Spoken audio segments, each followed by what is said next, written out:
أعوذ بالله من الشيطان الرجيم.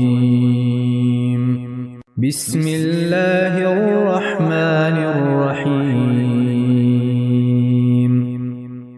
حضرت صلی اللہ علیہ وآلہ وسلم پر وحی کا ابتدائی دور اچھے سچے پاکیزہ خوابوں سے شروع ہوا۔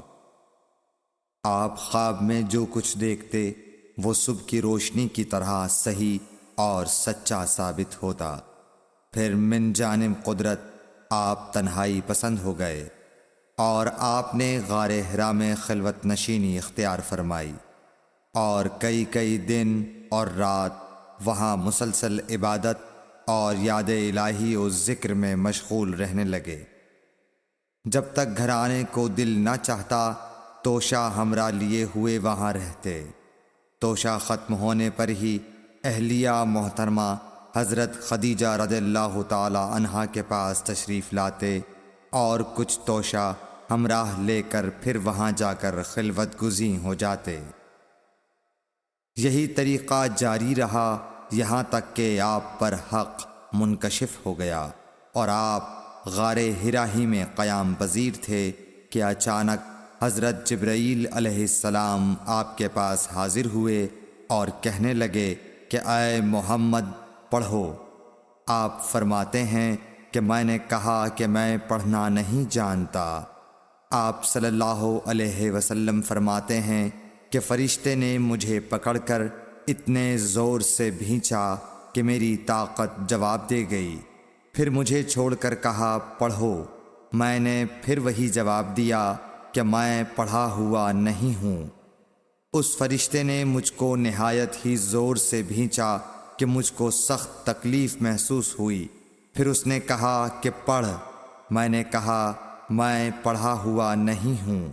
فرشتے نے تیسری بار مجھ کو پکڑا اور تیسری مرتبہ پھر مجھ کو بھینچا، پھر مجھے چھوڑ دیا اور کہنے لگا کہ پڑھو اپنے رب کے نام کی مدد سے جس نے پیدا کیا اور انسان کو خون کی پھٹکی سے بنایا۔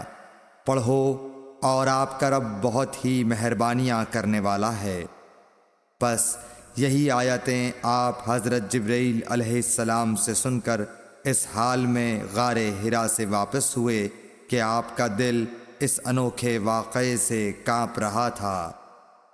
آپ حضرت خدیجہ کے ہاں تشریف لائے اور فرمایا کہ مجھے کمبل اوڑھا دو، مجھے کمبل اوڑھا دو۔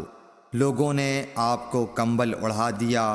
جب آپ کا ڈر جاتا رہا تو آپ نے اپنی زوجہ محترمہ حضرت خدیجہ رضی اللہ تعالی عنہا کو تفصیل کے ساتھ یہ واقعہ سنایا اور فرمانے لگے کہ مجھ کو اب اپنی جان کا خوف ہو گیا ہے۔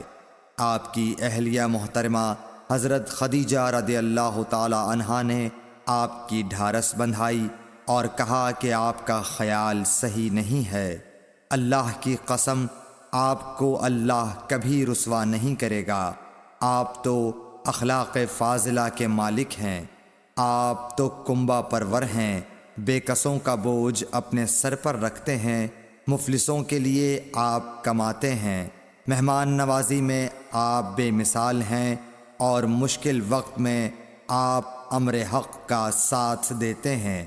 ایسے اوصاف حسنہ والا انسان یوں بے وقت ذلت و خواری کی موت نہیں پا سکتا۔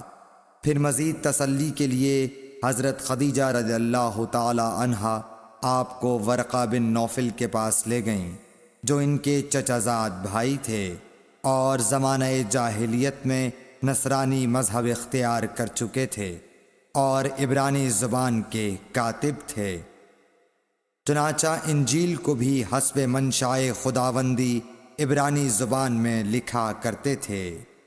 انجیل سریانی زبان میں نازل ہوئی تھی، پھر اس کا ترجمہ عبرانی زبان میں ہوا۔ ورقہ اسی کو لکھتے تھے۔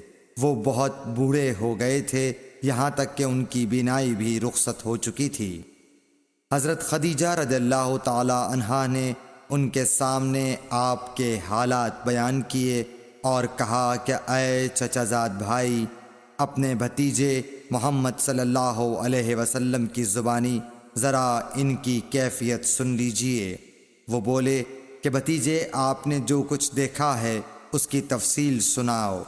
چنانچہ آپ صلی اللہ علیہ وآلہ وسلم نے از اول تا آخر پورا واقعہ سنایا، جسے سن کر ورقہ بے اختیار ہو کر بول اٹھے کہ یہ تو وہی ناموس معزز رازدان فرشتہ ہے جسے اللہ نے حضرت موسیٰ علیہ السلام پر وحی دے کر بھیجا تھا۔ کاش میں آپ کے اس عہد نبوت کے شروع ہونے پر جواں عمر ہوتا، کاش میں اس وقت تک زندہ رہتا جب کہ آپ کی قوم آپ کو اس شہر سے نکال دے گی۔ رسول کریم صلی اللہ علیہ وآلہ وسلم نے یہ سن کر تعجب سے پوچھا کہ کیا وہ لوگ مجھ کو نکال دیں گے، حالانکہ میں تو ان میں صادق و امین و مقبول ہوں۔ ورقہ بولا، ہاں یہ سب کچھ سچ ہے، مگر جو شخص بھی آپ کی طرح امر حق لے کر آیا لوگ اس کے دشمن ہی ہو گئے ہیں۔ اگر مجھے آپ کی نبوت کا وہ زمانہ مل جائے تو میں آپ کی پوری مدد کروں گا، مگر ورقہ کچھ دنوں کے بعد انتقال کر گئے۔ پھر کچھ عرصے تک وحی کی آمد موقوف رہی۔ صحیح بخاری حدیث نمبر 3۔